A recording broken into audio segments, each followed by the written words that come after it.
Brah, brah. Brah. It's a chopper. What's up, bro? What's up, dude? Tuesdays. Cheers. Cheers. Back at it. You have the decaf this time. I just got a cup of water. Cause You had decaf tea. decaf tea, yeah, but I have this fucking raging headache, and I feel like decaf coffee is not going to benefit me anyway. Do you think the headache is due to the lack of caffeine? Have you been drinking a lot of caffeine? I've had 0 caffeine today. I've had no caffeine today. That's a good point. Did you drink caffeine That's yesterday? a very good point. I didn't. Huh. What's today? Today's Tuesday. Yeah. I had caffeine on Sunday. I had a cup of coffee on Sunday. Hmm. I have kind of subconsciously just like abstained from caffeine without even knowing it. I usually drink like 3 fucking cups a day, but It seems unlikely that that would be the culprit behind the headache, given that it's already been 2 days. Because I had a gnarly headache just the first day yeah. that I stopped drinking caffeine, and then after that I was fine. Oh. Maybe just prolonged effects, man. Maybe I just have like this delayed effect. Because I drink a lot of fucking caffeine. That's the thing. It's like I have 3 cups of coffee a day, usually, you know. And you have those Bang energy drinks and shit. Oh, yeah. I love those things. Those are my crux. For like pre-workout, I drink those things. You see me in the gym. I know, fucking you chug gave these me one things. in Yeah. 24-hour fitness Yeah, one yeah, time. I did. That's right. Yeah. Well, they're legit, man. I mean, they work really well. They get you hyped as fuck. Mm-hmm. There's 0 calories per can. This is kind of like a plug for Bang energy drinks. But anyway, they have like super creatine, in quotations, if you will, which, from what I understand, like they can put a negligible amount of creatine in these things and claim that it has creatine. Same thing with BCAAs. They can put just a little bit in there. I don't know what like the minimal amount is to claim it's in there, but it's like it can be nominal. And so I think that's what they do. They put like very small amounts in there and then claim it has that stuff in there. So, but what I do know is that 1 can has like 3.5 cups of coffee worth of caffeine. And I will finish those like before I start my workout, and it's not good. It's That's not gnarly, it's bro. not healthy at all. And that's probably why my brain is fucking screaming right now because it's so used to It's in rush. withdrawal mode, bro. It's so used to the rush of caffeine first thing in the morning. And there's some days when I work out at the gym at work and like I will chug one as soon as I wake up and get to the gym by 6 a.m., 5:30 a.m. And I have that much caffeine coursing through my body before I've even started the day. And it's fucked up, man. But I'll have good workouts, you know. I'll have good workouts. So, but I wonder if I would have as good of workouts without it, you know. Like, am I... I think, okay, well, like, caffeine is not making you, like, superhuman, you know, like... No, but it's intensifying, like, my energy, my focus. Sure, but... all that stuff, which... But, I think the amount that you're drinking pre-workout is probably more detrimental than it is helpful. Yeah, probably. Like... I do notice that, like, an hour into my workout, I'm gassed. I'm exhausted. Yeah, I mean, I'm sure your fucking heart is pumping like crazy, it's and going you know. nuts, So, yeah. I mean, I don't know. Well, neither do I. I'm I mean, just we're not, saying. obviously, we're not doctors. Or anything. I probably would not chug a bunch of caffeine right before I worked out. I don't know, man. Dude, there was this one time Dedicated to the games. I went to the gym. This is so bad. I went to the gym at like 6:30 in the morning, Right. back when LA Fitness was still LA Fitness. Yeah. And I went with Dean. Dean Murdoch. Yeah. What a name. I know. I haven't heard that guy's name in so long. Anyway. So he used to live in the Navajo Bluffs. Right. And we stayed up all night drinking and doing blow. And then we took like 2 scoops of C4 pre-workout. Jesus Christ. And then went and played a 5-on-5 game of basketball at like 6:30 in the morning. Oh my god. And I felt like I was on ecstasy. Like I was like, I thought that, and then immediately after I thought I'm gonna have a fucking heart attack. It was uncomfortable. Well, like, dude, I mean, whew. imagine the stress that your body's going through. Like, you've already put it through a ton of stress by not sleeping, right, and doing cocaine, which is an upper, and drinking, which is a downer, and then hella fucking and C4 then pre-workout. C4, which is just caffeine mixed with a bunch of chemicals that give you cancer. Literally, there's probably an ingredient on the back of a C4 can called cancer. That shit is so bad for you. Yeah, that was a rough one. Did you win the game of basketball? Fuck yeah, dude. Dean and I were both then, really good at basketball. Yeah. And yeah, like, I mean, I'm sure and you're still they pretty made good the at mistake basketball. of putting us on the same team. Well, yeah. I mean, I know Dean's good at basketball. I know you're good at basketball for sure. So Yeah. You guys probably crushed it. Yeah. Yeah. Never again. Awful. Oh, no. I hope that's not something you plan to do in the future.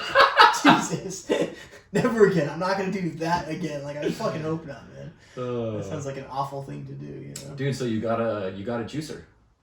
I got a juicer, dude. Hopping on the train. I got a Breville juicer. Fuck yeah. Which after buying it, I've come to find, like, looking through reviews online, that I guess it's, like, one of the fucking best brands of juicers. And, I mean, the thing's solid. I don't know if I should be doing this or not, but, like, I just throw shit in there, you know? Like, I don't peel my oranges or peel my lemons. I just fucking... Yeah, well, that was something that we had talked about because... Yeah, right. I have been peeling my oranges and lemons. Right. And it takes a long time It does to take a like long prep, time. you know, because I'll prep my juices, Yeah. the ingredients like a week ahead of time, Right. you know, and have them divided up by day. You put that on your Instagram story where you had like bags Right. divided out, Mhm. right? Yeah, so like to peel all the oranges and the lemons and, you know, portion out all the ingredients, but if I just had to fucking grab an orange and a lemon and just throw them in there, That's what I'm saying. it's like, you know, Yeah, a and good chunk of so time. I took your route at first, and I was peeling everything, and I was like, oh, this takes a little longer than I expected it to, you know? Especially because, dude, I don't know if you've obviously peeled a lemon before, but fuck, man, lemons are way harder to peel than oranges. They are so much The fucking harder rind to sometimes peel. is so much more It's so thick. dense. Like- It's so fucking dense. Yeah. And like I'll cut it in half with a knife and then cut it into quarters and like peel it off that way. Like I would eat a slice of it, you know? Okay. Just because it's a pain in the ass to fucking peel a lemon, man. Yeah. I never knew that until I did it. And then the other day I was like, fuck it, I'm not peeling this anymore. I'm just gonna toss it in. I figured like it's just gonna get the juice anyway. So like whatever, you know? So I just experimented, tossed the lemon in, lemon juice came out. Tossed an orange in, orange juice came out. I was like, fuck it, man. Yeah. Like tossed the cucumber in, just tossed like everything in, tossed the whole apple in with the stem and everything, and it just fucking juices Yes, it. I was even peeling my cucumbers. Like, Yeah, I don't know, man. I think it's just because like that's how like growing up, whenever my mom would like prepare a cucumber for like a salad or some shit, she would peel it. So like I would just fucking peel So that's it. where your brain goes, you know. Yeah. But also like I think I read online somewhere that a lot of the nutrients in these things are like in the rinds, you know. I mean, that would make Like a lot for of sense. cucumbers, for oranges, like lemons, these rinds are nutrient dense. So, you know, the juice tastes a little different when you put it in with the rind on it. You get some of that like rind flavor in there, like you were to bite into the rind of an orange. Not much. It's not overpowering. But on the other hand, it's like, hey, if there's extra nutrients in the rind of it, and I'm getting those nutrients now by keeping the rind on, then fuck it, you know. Yeah, I mean, I'll try it. My juicer's old though, so like, Yeah. I'm gonna try it See how it goes. and yeah. So, okay, does your juicer have like long, elongated blades on it, or is it small little circles? Kind of like a cheese grater, like a, Low key like a cheese grater. okay, Yeah. that's how mine is too. Yeah. So you should be fine, man. You I should hope be so. fine. But dude, honestly, I got that Breville for $50. I know, we were looking them up the other day on Dude, Off-Road. I'm telling you, and it has like a little like pitcher that comes on the side of it with a lid. So it just like spouts the juice into there. There's no mess. There's like virtually no cleanup with this thing. Just rinsing it off with hot water, and you have a pitcher just full of juice. You could make a full pitcher and keep it in the fridge, and then you've got days worth of juice already made. Yeah, I don't know about that. I I feel like there's no, I mean, as far as I know, there's not any downside to doing that. Right. I just like, I feel more accomplished if I make my juice every day. I don't know, like, because now it's like part of my routine. Right. Like, I've been doing it every day for almost 4 months. Right. So like, now it's like, I have to do it. Yeah. I have to do it. Yeah. And it kind of becomes part of your morning ritual. I'm sure, just like the fucking cold shower thing did. You know, like it's almost to a point where if you don't engage in those things and you don't do those things, then you feel out of sync or out of whack for the day. Are you still doing cold showers? Yes. Yeah? How long has it been? Well, I'm not doing well, no, I lied. I did do a fully cold shower today. Just jumped right in. But I will say that on the days that I'm working my corporate job, I usually go to work pretty early, so I'll start hot shower to get rinsed and clean, and then I'll do cold for the last usually minute and 30 seconds. Okay. I'll try to time exactly a minute and 30 seconds. Not for any specific purpose. I just have set that in my mind that, like, that's an adequate amount of time. Yeah. And I'll like get soap all over my body with the water warm, and then I'll turn it cold and rinse off in the cold. Which just works for me. I don't know why. It's just kind of what I've done, you know. I went back, so I did like 3 full weeks of cold showers, and then I took a couple days of hot showers, and then a couple days of cold showers, and now I'm like alternating, kind of back and forth, you know. Yeah. Well, today I did one because I went to Tuxedo Park this morning, which I want to talk about in a second. Oh, yeah. Coronavirus thing's pissing me off. I've got a lot to say about that. Anyhow, I went to work out at the park this morning, and then I came back here and sat in front of the infrared lights for 15 minutes. So I was hot by that point. I was like sweating. And so I was like, okay, I'll just hop right into a cold shower. And so, like, I turned on the cold shower. Sometimes it's funny because I'm going to divert here for a second. Before I get in the cold shower, like, I'll turn the shower on and walk away like I'm letting it warm up. And then I'll realize, like, 45 seconds later, like, oh shit, this thing is never going to warm up. I've just got to hop in. Yeah. You know? But then again, it's like, on the contrary, it's so much more convenient because I don't have to let it warm up, you know? Right. I turn it on and just jump in and I'm good to go. So today I realized immediately, like, oh, it's not gonna warm up. I don't need it to warm up. It's gonna be cold the whole time. So I just, like, threw the shower curtain open and I said to myself, like, let's fucking go. And just hopped right in there. Yeah, I was like, let's fucking go. Just jumped right in, soaked myself up, and I took a 10-minute cold shower, you know? So, and at some point, like, it just feels normal. Like, your body adjusts. Yeah. And it just feels like a normal shower, you know? So, it's still cold. I do enjoy them. They're nice. It's, like, there's no way that I would take a cold shower every day the rest of my life, because I like hot showers too. You know, yes, like that's kind of why I like the combo, man. The combo's nice because like the hot shower, you get to wash off, and you get all soapy, sudsy, like open your pores. What if you did like cold and then hot and then cold? Yeah, that could work. I'm gonna try it tomorrow. I'll let you know how it goes. Cold first, turn it hot. Just to like wake you up and and then like once. Like, go cold until you can, like, control your breathing. Yeah. And then turn it to hot. Yeah. Scrub a dub-dub. And then turn it back to cold for the end, you know? Yeah. That could work, man. That could work. I feel like it might be a little longer of a shower. Yeah. But try it and let me know how it goes. All right. And then I'll try it, too. Okay. But you test it first. So. Yeah. I'll let you know. If, like, you die or something. It's some fucking equation that if you take a cold then hot then cold shower and you die, it's game over. Like, how did Nick go? Triple shock to the system. How did Nick go? The triple threat, man. It just happened. The triple threat. Y'all don't know about the triple threat? Cold, hot, cold. It's game over. Anyway, so I wanted to talk about fucking the parks, you know, this is really fucking bothering me, man. Like, it's been on my mind all day, okay? Tell me about the park, bro. Speak your mind. Alright, so, like, I went to the park to work out this morning. Big park. Like reasonable sized park. Like, it's a pretty large park. It's a decent sized park, yeah. Like, there's a lot of room there, okay? Yeah. I'm like full playground, full basketball court. Yes. A full grass area. Like a grass area the size of like 5 basketball courts. Yes. Yeah. You know, that's like accurate. it's a big park. It's a big park. Enough park to stay a safe distance away from other people. Right. Enough space to stay a safe Plenty of space. Plenty of space. So I went to the park. There's caution tape going down the stairs into the basketball court. There's caution tape on both of the entrances. But like, you can just walk onto the park. Like, they put the caution tape over the entrances to let people know it's closed. But you can just walk onto the grass. You know. Right. You can't block off grass, unfortunately for them. Unfortunately for me. So anyway, so I went there to do like some lunges and some leg stuff, and I'm working out, and no one is going in the park. But I see people walking by, walking their dogs. I counted 15 people that walked their dogs the entire hour and 20 minutes I was there. Walked their dogs by the park. These people were passing each other on the sidewalk within maybe a foot of each other. And my thought is like, okay, government, whom I fucking have a distaste for, you shut down the open space that allows people to stay a safe distance away from each other, and what you've done as a consequence is force them into a further confined space where they don't have the option or ability to stay farther away from people. Right, because it's either the sidewalk or walk in the street and get hit by a car. That, yeah. Potentially. Or you gotta walk. Keep the park open. Like, okay, you can say no big gatherings in parks and have police patrol that, you know, but shutting that makes no fucking sense.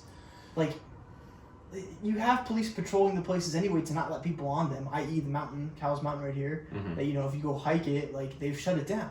Yeah. Okay, there's a cop standing up front, it's shut down. That's one trail on the way up, so that makes sense, you know, like, people are going to be walking by each other constantly. But, like, in order for this to be truly effective, you fucking need to shut down the sidewalks. You need to shut down the city. Like, you can't have people out. Yeah. And people gotta walk their dogs. People have to do shit. Like, we can't be living in fear of some airborne virus that, like, even if you open the window in your house, it's airborne. It's gonna come in through your window. You could die that way. You know, like, you're not gonna avoid this. What is shutting down a park gonna do? You're just further pushing people to be closer to each other. I don't fucking get it, man. And it's really bothering me. And, like, you know, I need to write a letter to the government. I was just gonna say you should write a strongly worded letter. I need to write a fucking letter to the government. A letter to the government, like Brother Ali would say, and just fucking get a response. Please allow me to express my distaste Yes. in your decisions. Right. Yeah. And then just like visually map it out for them. Right. Like get a like draw a diagram. Like here's the park. Yeah. Here's the sidewalk. Yeah. These are people passing each other. Yes. Fuck you. Yeah, exactly. And then just like that. Or get like a blueprint of the city, you know, and be like, this is the amount of square footage that you've closed off. You've made unavailable to people. This is the amount of square footage that's left for people to occupy when they do need to be out, okay? Yeah. You've reduced the city by X amount of square footage. What do you think that does? You put people in tighter, closer quarters and tighter, closer, confined spaces where they have to interact with each other. Dude, when I go to the grocery store, I fucking walk right by people in an aisle. You know, I'm standing 6 feet behind them on the little X's in line, but I'm walking right by them in the aisle.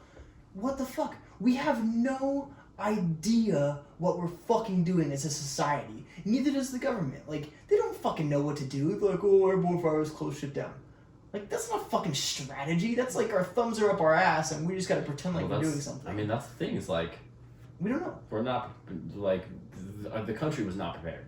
The globe is not prepared for something like this. For sure, but I mean, if we're talking about like our government and what our government can do, ill prepared. Right.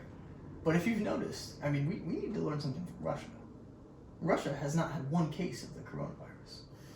But Right? that's because they're so mean that their genes just tear it to shreds as soon as Corona it gets just close to them. avoided the country. Yeah, they're like, fuck that. We're gonna like. Well, no, we're trying to fuck people up, and the Russians are gonna fuck up us. Yeah, you know.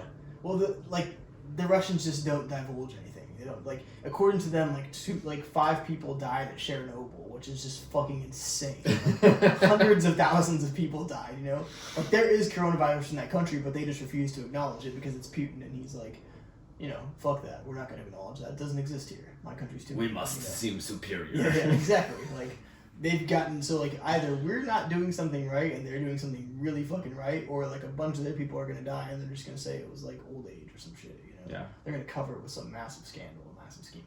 But I probably shouldn't be saying these things because the KGB could be listening and I could get shot. Is the KGB a real thing still? I don't think. know. I feel like they could be, bro. Russians will kill you. They man. probably say that it's not a real thing, Right. but it is a real thing. It is a real and thing. That's how they. That's get what I'm you, saying. You know. That's what I'm saying. Russians like to cover shit up, and they're really good at it. I'm gonna check the analytics of this podcast and see if we have anyone in Russia listening. Bro, after this podcast, are you kidding me? It's gonna shoot up to It's like gonna shoot up. 99%. Okay, yeah, we're just one person in Russia. You know who it is.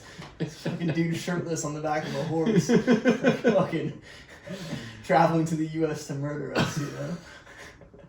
I'm telling you, man, Russia's wild. Russia's wild, and the U.S. is ill prepared. We're ill prepared. The globe is ill prepared for shit like this. You know, we can't. We would never survive. Like if this were to be, if this were to pandemic were to go to the extent of making the human population extinct, like there's nothing we can do. Well, I mean, if we're extinct, there's nothing we can do. Well, that's what I'm saying. But like your stupid fucking mask and gloves and your stock of toilet paper is not going to save you. You know, all of your water that you've been hoarding is not gonna... So I went to fucking Walmart the other day. Okay, get this. Usually they have a section for eggs, right? Mm-hmm. Okay, they get cases of eggs by the 60. Like you can buy a case of eggs for $60 at Walmart Supercenter. Mm-hmm. They have an entire shelf dedicated to the cases of 60 eggs. Mm-hmm. There's 3 stacked, and there's 2, so it's 3, 6. And there's probably like 60 cases of 60 eggs. Let's just say that. Okay. Right? At any given time. Like they keep them stocked pretty often. Okay. I went in the other day, there were 0 eggs. Like, what the fuck are people doing with all the eggs? I hope they're using them to get their gains because they're indoors working out. Like, they're eating good protein for breakfast. But, like, what are you doing with all the eggs? What's happening with the eggs? I'm really upset that, like, the audience could not see your eyes when you said, where are all the eggs? Because it was like a madman, like, ready to purge everybody. Upset. Like, what's up with all the eggs? Like, I'm running low on eggs, and I can't get eggs. Like, I just want to buy a fucking 12-pack of eggs. I don't even need the 60-pack, and there were 0 eggs. And I'm like... Did you only go to Walmart? I only went to Walmart, yeah. I mean, I've still got some eggs left, fortunately. You know, I've been using them sparingly. Reduce my calories because I'm indoors not doing anything all day. But, like, what the fuck, you know? Well, I mean, if you're trying to bulk, bro, now's the time. If you're indoors not doing anything all day. Yeah, exactly. Load up quick. Yeah. It's funny you say that because, like, I made this video that I was going to post on Instagram the other day, but it was really fucking stupid, and I'm trying to have people take me a little more seriously on Instagram, except for my video this morning about cats. I fucking hate cats. Yeah. But, like, Where's so... Ziggy? She was over there somewhere. Hate cats.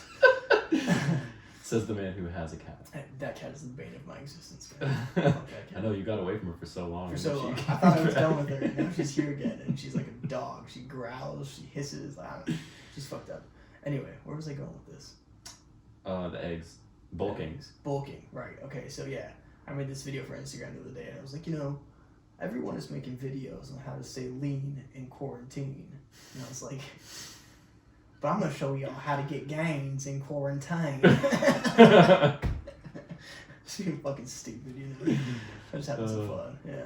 And I was going to post that, and I was like, I'm trying to take this a different route. I probably shouldn't do that. Yeah. But that's some shit you would have posted on your last Instagram for sure. For sure, yeah. Because I like to post funny shit, you know?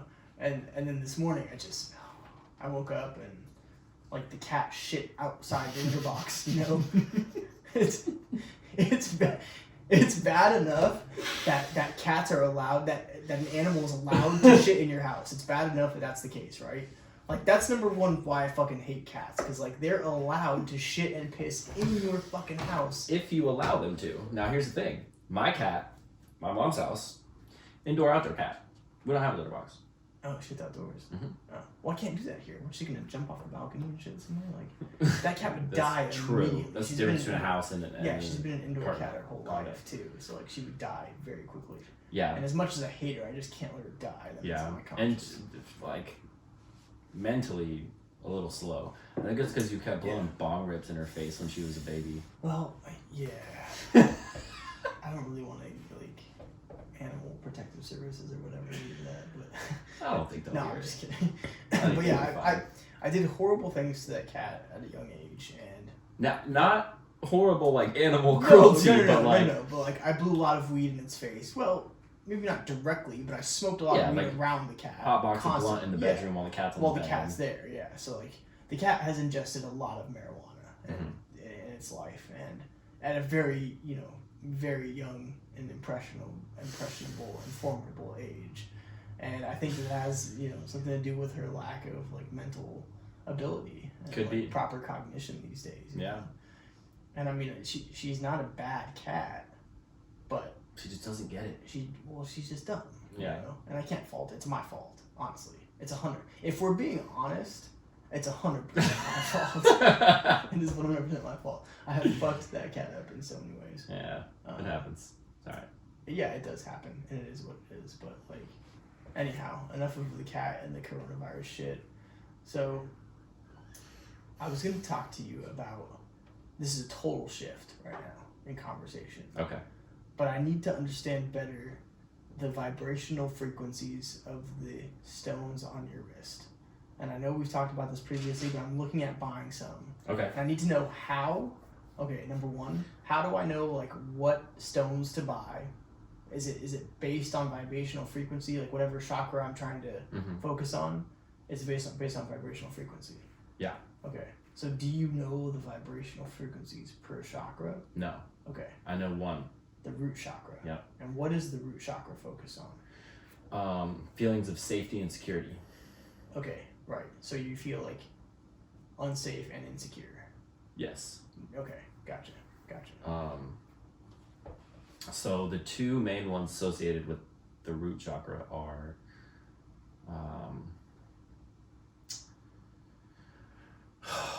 what is it called?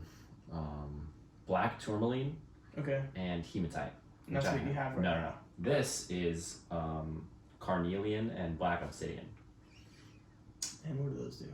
Black obsidian is supposed to like absorb and dispense negative energy. Okay. And the carnelian, I can't remember off the top of my head. Okay.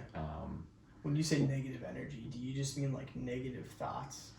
Or like, I think like negative energy from the outside world. Okay, so it's kind of to create like a So positivity force field around you. I suppose you could think of it like that. Yeah. So like the way I understand it is like incoming energy left, outgoing energy right. Ah. So Okay. I wear them all on my left. I like rotate them depending on the day or whatever, but Right. I have one of black tourmaline and one of hematite. Right. But it's crazy because this has only happened once and only for like a very brief second.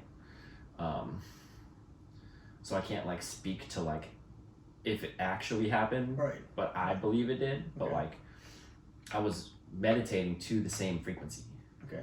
And I swear that I felt this, like the music vibrations Right. and like my body and this, Right. it wasn't this bracelet, but another one, like all vibrating at the same frequency. Like I could Really? feel it, Really? but it was only for like a second. Right. Right. And I was like, oh shit. That's incredible, man. Yeah, it was cool. Yeah. I haven't experienced it again. It was like, it was I don't know, like 2 or 3 weeks ago Right. that happened, but But it's almost like your whole body was in sync, like in unison. that's how I took it. Yeah, you were all singing the same tune. Right. Like your focus and attention was geared towards one thing, and in that brief moment, everything was aligned. Yeah. Yeah. Yeah. Yeah. How did So- that feel? It felt good, man. Yeah. It felt like I really wanted it to last longer. Yeah, for sure. You Absolutely. know, like Absolutely, yeah. that's how it felt. Yeah. It, Right. it was like I want more of that. Right. You know. Right. Yeah. So there's this to speak to that.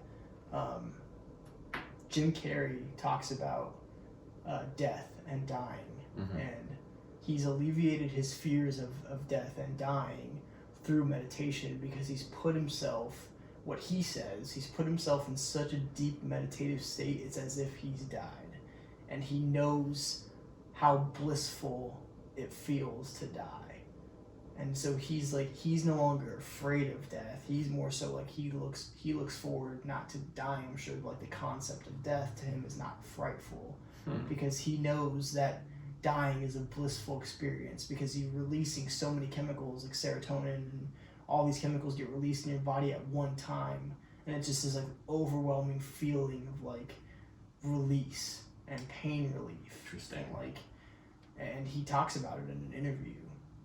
And then he shows the spot he would go to meditate, and he's like, everybody thinks that death is a scary thing, and death is like the end all be all. And he's like, it is in the physical world. He's like, but it's also the end to all of your suffering, to all of your pain, to everything. It's the most blissful and wonderful and like exciting feeling, or like calming and peaceful feeling you can have.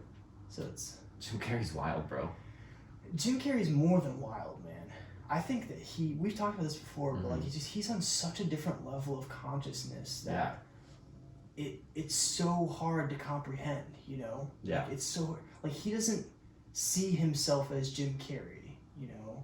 When he talks to people, he'll be like, yeah, my name's Jim, or like that's the name they gave me. So I'm pretending to be on this earth for the time being, you know? But like to think that way, like I identify as Kody, you know, I don't know how to identify as anything else. I see myself as Kody, and to be like, what's the name they gave me? But really I'm just like this entity, this floating entity of nothing, which is the truth.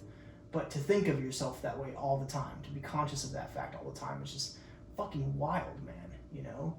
Like I don't know how it would be very challenging to go through life, I think, for me at least, to be completely separated from like myself and who I think I am and the identities that I've attached to this far, you know? Like that's a challenging thing to do. And I mean I could shift to a new identity. I could like change myself to become a different or better person, but like I feel like I would be rooted in some type of identity throughout my life, not to like abolish all identity and just be like, I'm just this. Yeah. I'm just a mass like floating through the cosmos, you know? I don't know how to take that, man. I don't know how to take that. That's like, I think to get to that mentality, if that's even a goal that one would have, right? Like, you would really have to want to get there to be able to get there. Yes. You know, you're not just gonna like stumble across that at some point in your life. Right. But if one were to get there, it seems to be like the ultimate version of being woke. Yeah. You know? I don't think you get any more woke from that. You know? And he is woke to the point where like he doesn't give a fuck about who knows how woke he is. Like he. Well, I think he doesn't give a fuck how many people think he's crazy. No, for sure. Because they don't know that they don't think he's woke. They think he's fucking nuts. They think a lot of people, you know. They think he's nuts. They think he's batshit crazy. And that's sad, man. That's really sad. I mean, that speaks volumes to the society that we live in. Yeah. So, have you seen comedians in cars getting coffee? No, but I think you told me about it. Yeah, it's a Netflix show. And he goes to a cafe with, I can't remember who drives the car. Jerry Seinfeld and Jim Carrey, and they go to a cafe, and like Jim Carrey sits down at the table, and he gets his menu, and he asks the waitress, he's like, "What's your name?" And she's like, or he says, like, "Yeah, what's your name?" or "Who are you?" And she's, "Oh, it's like, this is my name." He's like, "Ah, that's the name they gave you." And she's just like, "Can I get you anything to eat?" Like, just, you know what I mean? But like, it's kind of like when you encounter a super religious person who will like just spew their religious beliefs on you and like why you should believe in these things because they believe in them. I feel like, you know, if you are that conscious and if you are that woke, like, that's okay. You are entitled to do and be that way, but it's hard to go out into society and like then, you know, pretend. Not only pretend, but like be that way around other just like waitress, you know. Right. Like the waitress doesn't want to hear about like, you know, who the name they gave her is like what she identifies as, and like it's not who she really like. She doesn't give a fuck. She wants to give you your coffee and get her tip and get you the fuck out of there. Right. Know? So I don't know, man. That's got to be a hard line to walk. For sure. A fine line to walk and hard to balance, you know. And it's no wonder. Like also, you know, building. We talked a lot about last time about like forging good relationships and stuff. Mm-hmm. Like building relationships with people when you're that woke has got to be so fucking challenging, man. And could you imagine like the amount of people you try to connect with that are just like, this guy is fucking nuts, you know? Yeah, like, yeah. Everyone probably. Everyone, like, you know? to have like a deep relationship with someone like that is probably so fucking challenging, man. So challenging. I want to make another fucking lane change here. Yeah. Yesterday we were driving, and you said, "Yo, Nick, have you ever seen Winnie the Pooh?" To which I responded, "The super old one or the more recent live action?" You said, "The live action." I said, "No." And you said, "Bro, Pooh was dropping some knowledge, right?" Yes. So, and you said like one specific phrase or like scene of the movie, and I don't remember exactly what it, like, I remember the end sentence, but I don't remember what led up to it. So you want to like do a little rundown of it? Yeah, for sure. Okay, so like the I don't know how new this Winnie the Pooh movie is, but I'm gonna call it new because it's the newer version, and it's like the newest Winnie the Pooh movie. Yeah, so it's you know, it's Christopher Robin when he's older. You know, it's kind of this. The plot behind it is like a kid who's lost his inner child, and now he had all these friends who was like Pooh, Eeyore, Tigger, Piglet. He had all those friends when he was a kid, and like he would go into this alternate world and see them and play with them and do all these things with them, you know. And it was like fun for him as a kid. And then he went to war. He got older, went to war, came back from war, got a corporate job, and he essentially lost his inner child, you know. So like Pooh loses all of his friends. He loses Piglet and Eeyore and a few of the other ones. I can't remember all their names right now. And he travels into the human world to find Christopher Robin and like bring him back to the. This is like a spin-off of Ted. No, it's a sad movie. It's a very sad movie. I know. But it's got like serious life undertones in it. Like if you watch this movie, it's gonna fuck with you because Pooh says some shit. Like in the movie, he's dumb. He doesn't know a thing. Mm-hmm. Like he's really fucking stupid. He's like eating honey off of a plate, and he's like, "This really is very good honey." And like he just says dumb shit, and then he gets his like paws in it, walks on the carpet, like it's stuck on the carpet. You know, it's pretty funny. But like, so anyhow, he says some crazy deep stuff that's like very simple, and so Christopher Robin takes Pooh back to his world because he escaped into the human world. Takes him back to his world, and he's like, Pooh, like, be on your way, you know. I think the line he says to them when he's ready to depart is he says, I hope you get where you're going. And then Pooh turns around and says to him, I always get where I'm going by leaving where I have been. And it's like, damn. I always get where I'm going by walking away from where I've been. And it's like, fuck, man. Winnie the Pooh, man. Dude, like I just got goosebumps saying that. And it's like that whole movie is like that. The whole movie is that you start to realize, like, this is not just a child's story. That's such a children's story. Like, each character embodies a different emotion. Like Eeyore, for example, is depressed. You know, Piglet has anxiety. You know, I can't remember Pooh's. Pooh is kind of like melancholic. What are the other characters? Tigger has ADHD. You know, it's like each. Isn't there an owl? There is an owl. Yeah, I think there's an owl.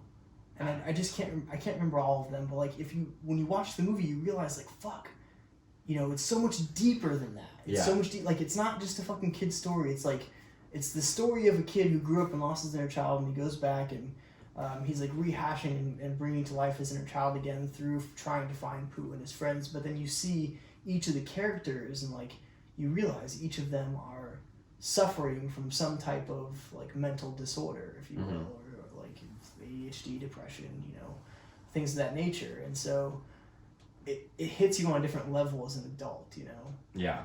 When you can recognize what's going on. And I think I read a quote from someone like a while back that said you should always, like, throughout your life, you should watch the same movies over and over again and read the same books over and over again, because you'll derive different meanings from them at different points in your life. And so with that being said, like, I got Disney Plus recently, mainly because of Erica. She loves Disney, and like we've been going back there and watching these like old movies that I used to watch as a kid, and I see the scenes now and I'm like, holy shit, like that's what that means. That's what that means to me now, like as an adult now. And I'll watch it again in 20 more years and I'll be like, oh fuck, it means something new and different. It could, you know, it could, or it could be the same interpretation. It probably will. I mean, as soon as your mentality and your perspective changes, you're going to see something different. You're going to see something different. Or something new. Right. Know? Yeah, right. You didn't notice before. You didn't notice before, exactly. So now I'm at this point in my life where, like, I'm becoming more conscious and more aware, and, you know, I'm trying to break free from societal expectations of who I should be and become, like, who I want to be and who I can be based on the potential that I know that exists within me. And so I encounter things throughout my life. One of those, just one aspect of it being Disney Plus and the old Disney movies, I'm realizing like a lot of these are very, very relatable life stories. Like, these are fucking stories. These are not just cartoons, these are stories. And there's like, there is pain, there's loss, there's happiness, there's sadness, there's just all these array of emotions that pertain to real life shit. And it hits you like a tidal wave of holy fuck. Like, because I haven't watched these movies in fucking a long time, man. Right. You know? But now as an adult, it's like, damn. Like, these are deep. These were written by adults, obviously. You know, like people who know what the fuck is up with life, and arguably some very intelligent writers. You know, not even arguably, just very intelligent writers and very gifted people. And so now you see these things, and you just think like, God damn, dude. I would have never seen that as a child, and now it's like hits me in a totally different light, you know, totally different light. So I urge people, man, to go back and watch these movies that you watched previously and read the books that you read before, because especially the ones that you felt like a particular connection to. Yeah. You know, like, I mean, just anything. Like, fuck, I watched Mulan, and I was like, fuck. Bro, I watched Mulan like last year for the first time in a long ass time. That's what I'm saying. You know? Right. Great fucking movie. And then you realize it's about like a girl who pretends to be a male warrior to go to fight for her country, you know, and like there's some serious shit involved in that. Yeah, man. You know? And I mean, damn, dude. All these things that it's oversight as a child. They're just lack of like, understanding. Yeah, you just have no concept that these ways of thinking even exist. Right. You know. Right. There's just no deeper meaning to it back then. And like, it's just screenplay. Yeah, it's pure entertainment. It's pure entertainment, you know. And maybe that's, you know, an essential part of growth, is that like you start to find deeper and deeper meaning in things. Could be. You know, just the very... Not even could be. Like, I think that is, like, coupled with growth. Yes. Understanding the deeper meaning of the things in your life. Right. You know? Right. And I don't think... Sure, growth is possible without doing that. Right. But I don't think that you're going to get very far if you're not looking for the deeper meaning. Right. Right. Like, you can grow and you can move on in life and experience new things, but if you're just like, oh, that was cool, on to the next one every time, and you never stop to reflect about hold on a second, what was that? Where did that come from? What did that mean? Right. Why did I just experience that? Right. If you go through life without doing that and like checking yourself and looking inward, like you're not going to get far. You're not going to elevate yourself internally to where one would want to go if they were aware of, like, if they were aware that that level was possible and they didn't look internally, but they were like, damn, I could get there. Which, you know, like, that's doing yourself and the world a disservice. Right. A huge disservice. But if you have no awareness of that, and then, I mean, that sucks, but you're not going to know any better, you know? So here's some speculation. Okay. I don't know if this is true or not, obviously, but I feel like every person has that feeling, you know? Has that underlying feeling and knowing that, like, I am capable of doing more. I'm capable of being more. But there are certain people, a very small percentage of people who call on that and who manifest that and who bring it to reality, and the others just suppress it, you know, throughout their lives, and they drown themselves in self-doubt and, you know, mind-numbing entertainment that just quiets that voice until eventually, you know, it's just not a drive anymore. They get to a point where they're comfortable in life and it just is not a thing anymore. All right, let me speculate. I think that everyone is born with the potential to feel that way. But I think along the way, it's either going to get, like, stifled and shoved down and never brought back up. It's going to get brought back up and released, right? It's going to get brought back up a little bit, and you're going to carry that, like, what the fuck am I doing? What the fuck am I doing? Why did you know, for a long time. Right. And you're either eventually going to break out and elevate, or you're going to stay where you're at and then fall back down. Right. Or from a very early age, you were constantly, like, your hopes and dreams from the time you were born were just constantly fucking shattered. Yeah. And I unfortunately think that there's a percentage of people that lose that. I'm sure they do. To where, like, to the point where they have no recollection that it was ever there, and they'll never get it back. Just through, like, a constant oppression. Yeah. Of, like, you know, not good enough, you're like, not worthy, you'll never be good enough. Right, like, you had shitty parents, or, like, you grew up in, like, foster care system where you were abused, whatever, you know, but unfortunately, I think that is the case for some people. Right. So now let me ask you, like, all of those things that you just mentioned, and I really, every conceivable thing that I can think of that would oppress that feeling is something very traumatic. Mm-hmm. So, do you think that by doing a lot of inner child work, and resolving those traumas, no matter how severe they are, that you can then, if you will, like, reconnect, dust the golden nugget. Dust the way I'm trying to say this is, like, dust the I guess the dust off of the snow globe and, like, see it clearly again, like, bring it back to light, you know? Yes, I do think it's possible. The problem with that is, I don't think that the large majority of people take inner child work and childhood trauma seriously. Mm. Like, in what I mean by that is trauma is subjective. You don't have to have been beaten as a child to have childhood trauma, right? And I think we've talked about this before. Like, you could have just been bullied one day in school, or like something minor like that, right? And then you have like a negative repercussion from that, and from then on you associate with, like, let's say there was a bully in your school and you didn't want to trade your milk for his orange juice, but he wanted your milk, right? And so you got beat up for that. Now for the rest of your life, you're gonna constantly think you have to give people everything that they want, otherwise you're fucked. Yeah. Right? Makes sense, yeah. And that's an extreme example because the kid got beat up, right? But like, it can be something so small as, like, you come home from school and you turn on the TV or you grab a snack and your parents are having a rough day and they're like, turn that off, go to your room, don't come out for the rest of the night. And you're like, what the fuck? Because I didn't ask before I did something, right? So now all millions of different ways this can go.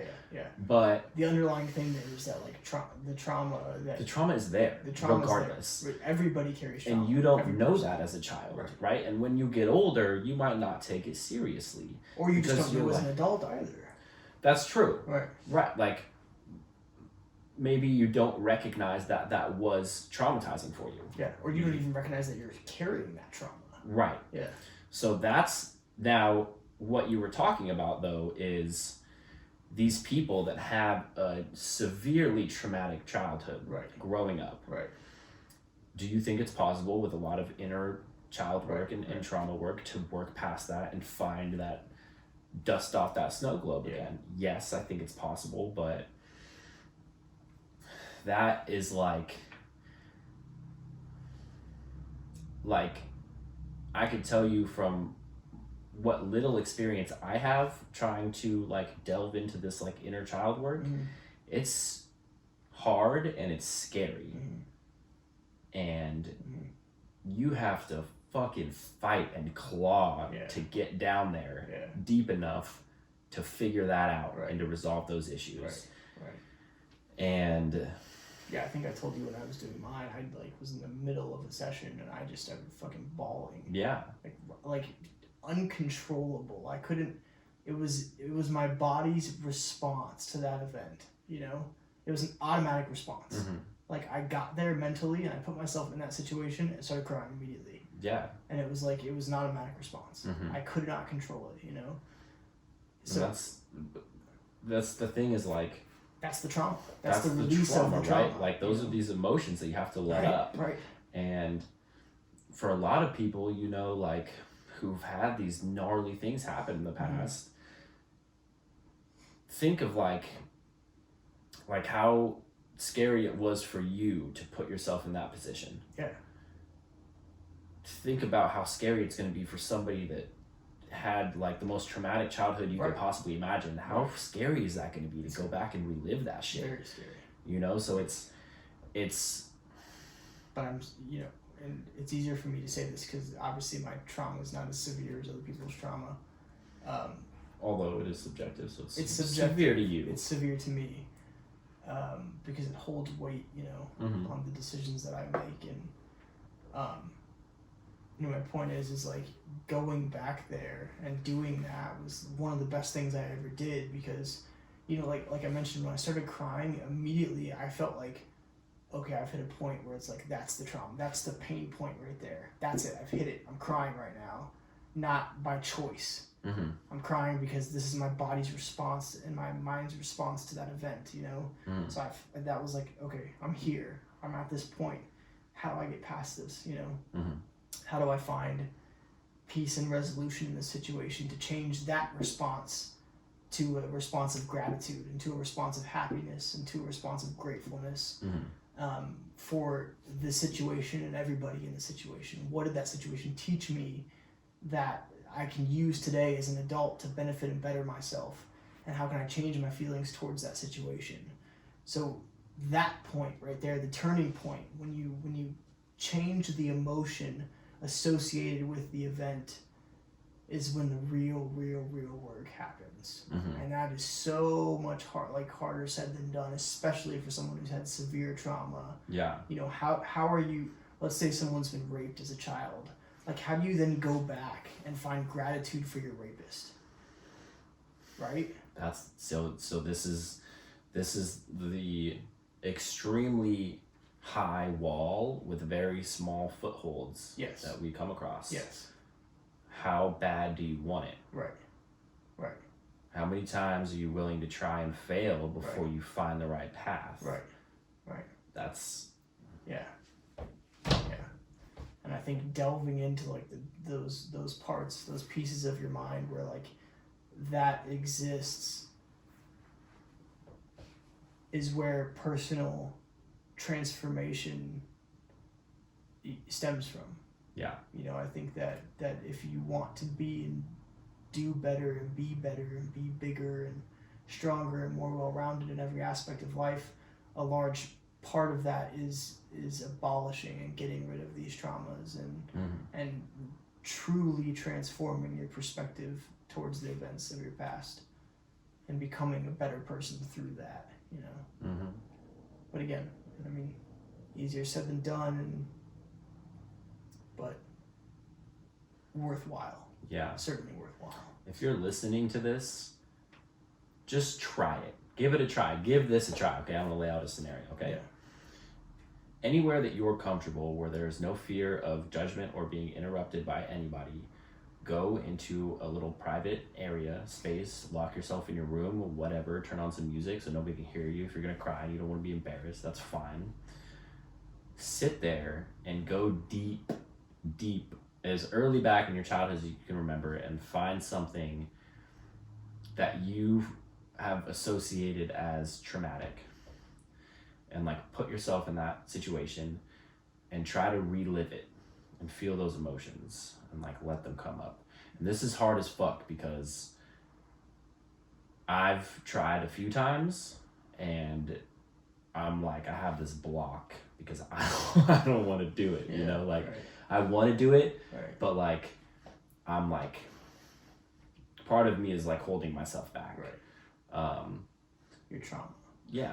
Right, exactly. So just try it and see if you can get there. Yeah. And see if you can release some negative emotions and like don't like, I mean, maybe you can like research on your own and try to look up some stuff about that, but at the very least, like sit with yourself and try to relive that experience and try and feel the emotions. Just that by itself is going to be helpful. Another thing that really helps me that I'll add on to that is when you go there, number one, when you go there in your mind, put yourself there as a child. Like remember yourself as a child in that moment. Remember who you were at that time. Like try to remember everything you can. The way it smelled, what the sounds were like, what it looked like, everything you can, all your senses. See if you can recall those things. And while you're in that moment and you're experiencing those emotions, try to picture the people in that moment as children as well. The adults around you, try to picture them as children too. And try to picture their inner child. And imagine what happened to them as a child and the traumas that they're carrying that they're not aware of that made them react that way at that time. That is a very good way to start feeling gratitude and a sense of forgiveness for everyone in the situation, because then you realize that the person that hurt you and the situation that hurt you is a byproduct of that person's trauma as well. And they're carrying that trauma with them because their inner child is carrying that trauma around, and they're taking it out on the people because they don't know that it exists. And then you think about things that happened to them in their life and everything they're carrying around that caused them to react that way in a situation. And then you think about the things their parents did to them that made them that person. Then you start to think about, okay, their parents as children, even if you don't know their parents, like the things that happened to them, this can transcend generations, you know? But if you put yourself in a situation where it's like that and you start to imagine everyone in that situation, their inner child, and them as a child, it can help tremendously with starting to be able to forgive and find gratitude in those things and understanding people and the human condition on a different level. It enables you to connect with you in the past and those around you in the past on a different level, because then you see them as equals as opposed to superiors. Then you see them as one, you see them as the same as you, right? And in doing so, I guess I've already said it, in doing so you understand that they are reacting that way because they're carrying trauma as well. Mm-hmm. And they don't know it. So that was a huge point for me. That was a pivotal turning point in my meditation sessions, was like, I'm here now and I'm feeling these emotions. Like, I still hate everyone, that was in the situation. And like, this isn't changing, And then I thought, like, okay, what if I pictured like my mom as a kid and the things that she told me her mom did to her? Okay, now it's starting to make more sense, And then I started to feel really, really sorry for my mom. And then I realized it wasn't about me, the situation wasn't me focused. It was a byproduct of my mom's trauma and her mom's trauma and her mom, and so on and so forth. Generations, hundreds of years worth of living life a certain way passed down, People, like, nobody knows what they're doing, There's no handbook, there's no guidebook to any of this. Like, we're just doing our best with what we have and the tools we're equipped with, at the time. And you realize that when you become a parent, like, I tell Erica, my girlfriend, pretty often, and she's like, oh, I don't know if I should do this around here. I'm like, there's no rules around here because I don't know what the fuck I'm doing. You know what I mean? Like, I don't. I make it look good. Like, I make it look like I know what I'm doing. I do all the stuff an adult should do, which from what I've been told, Yeah. But, like, I really don't know what I'm doing. And anybody who has the fucking balls will also admit that, Like, it's not, like, parenting is not just parenting, but being in general. Like, functioning as a functioning adult. There's no, like, you should do these things this way to be this way, It's not a mathematical equation you can plug you plus responsibility equals success into, Like, there are some facets of life that work like that, but it's not cut and dry, Right. And so, anyway, where I'm going with all this is, like, everyone is carrying trauma. Things that happen to you in your past are not about you, It's not you-centric. So think of everyone and think of everything that impacted you in that situation, and then try to envision the traumas associated with all of those things and all of those people. And then you realize, like, oh, fuck. I was just the person that this was in this situation at this time. It didn't even happen to me. I'm not a victim of this. This is just where I was at that time. Okay, then you start to abolish the victim mentality. You start to create gratitude. You start to create forgiveness. All of those things. And that's a very helpful way to kind of proceed with moving forward and resolving some of these traumas. Yeah. And this is, this could potentially take years to work through this stuff. Very long time. Yeah. I was talking to my older brother about it, and we were, I guess, kind of along the same lines as this conversation, and right. I told him, like, this is, like, something I gotta start working on, like, more seriously, and, like, try to figure out and, like, start to get to the bottoms of this. And he was like, good luck, I've been doing it for 8 years and I'm still digging. I was like, man. So it's a long journey, but, like, eventually, if you can release all of these negative thoughts and negative emotions, like,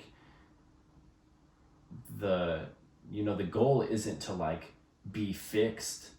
The goal is to be better. Right. Right. And I think that is entirely possible for anybody that wants it bad enough. Right. Yeah, to that point, you'll never be, like, truly fixed, 100% fixed. No. This is something that requires constant life. Because you're not broken. Yeah.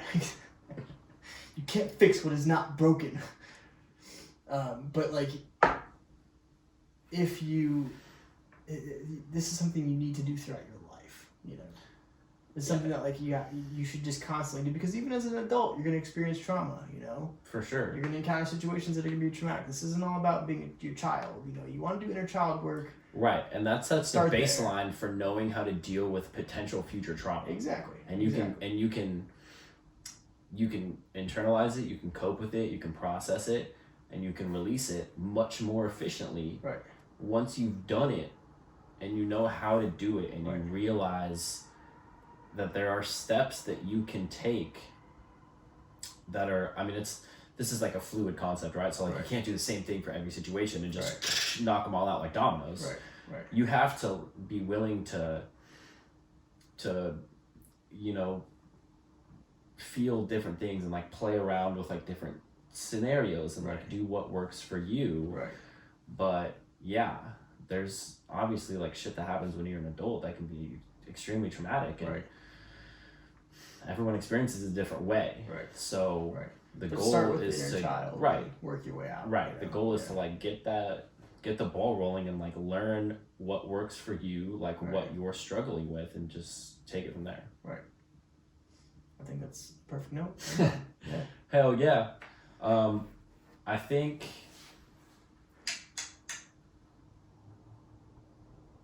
I'm gonna be getting